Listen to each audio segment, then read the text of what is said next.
My earliest memory was sitting on a bus on the lower deck with my dad, and I think we must have been going to the hospital, and I was asking him about my brother.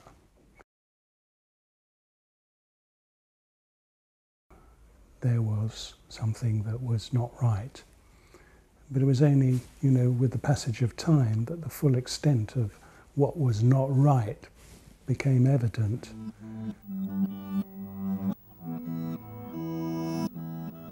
And my father was absolutely brilliant with him. He really was. Endless patience and very, very loving. I think my mother had more difficulties. It's only ever been suggested that it's a birth injury. At that sort of age, and that sort of time, he would have been described as being sort of mentally subnormal. That was the description. There were a lot of people with disabilities like that and handicaps, but you never ever saw them, or very rarely. It was quite a shocking thing. So there was very little support. A lot of Joe Public's ideas were that people with learning disabilities were actually ill, mentally ill, that they were mad. And they used to think of the old, the old mental hospitals, locked wards and so on.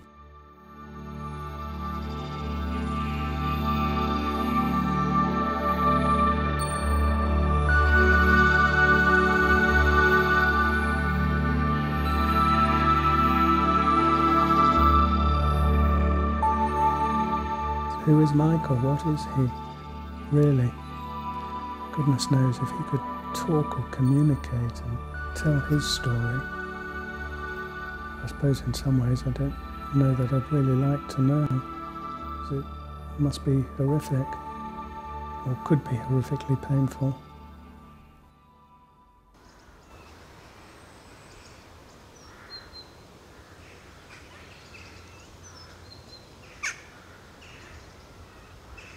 He's incarcerated by his disabilities, which cause him to be incarcerated in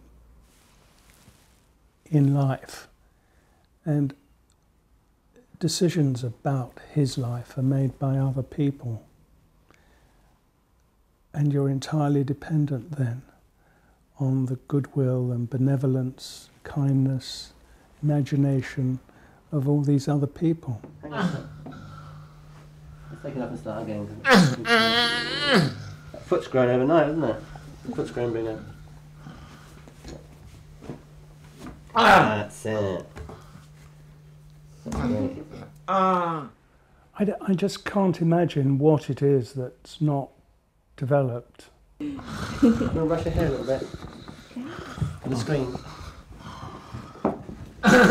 He doesn't have, after he's had a bath, he has to his hair brushed. That's more hair than me. How do you get to thick head of hair? Right. He can't speak. There's terrific difficulties in walking. And sometimes watching him walk, his eyesight and watching where he's going, he doesn't actually look down as such. He sort of looks down obliquely. It's great, it's very difficult for him.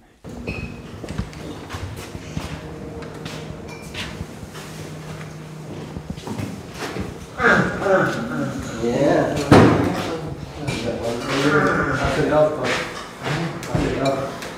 He told me to go outside. No, he's sitting here on the breakfast. What about that? It's wet.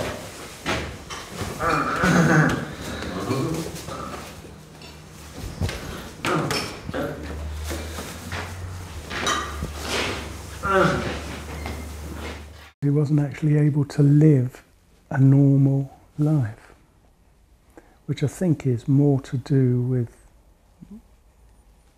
our problems rather than his problems. How do you accommodate people with, major disabilities into your life?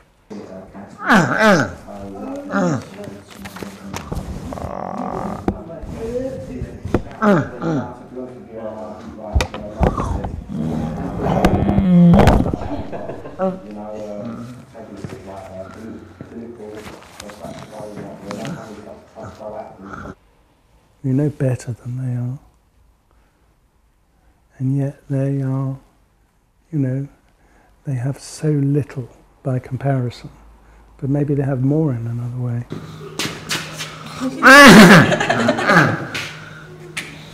They're people exactly the same as everyone else, and should be given every opportunity, and, you know, should be allowed, if you like, for want of a better word, to be part of the real world. I think it's just a way of life that he accepts, really. My brother, a singular person, he is what you see. Absolutely. And, you know, best is a happy and loving fellow.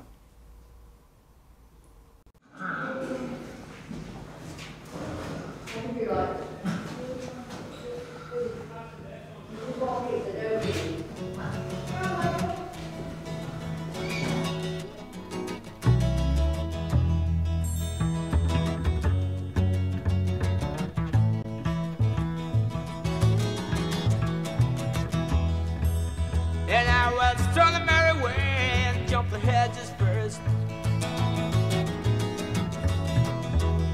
And I will drink the clear, clean water for to quench my thirst. The best I can do is sort of give him a kiss. He'll put his arm around me occasionally,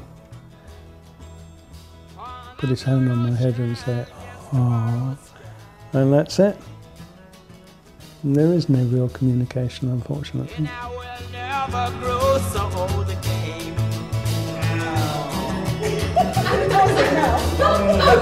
And I will walk and talk in gardens all wet with rain. Oh, oh. Sweet thing. Leonard!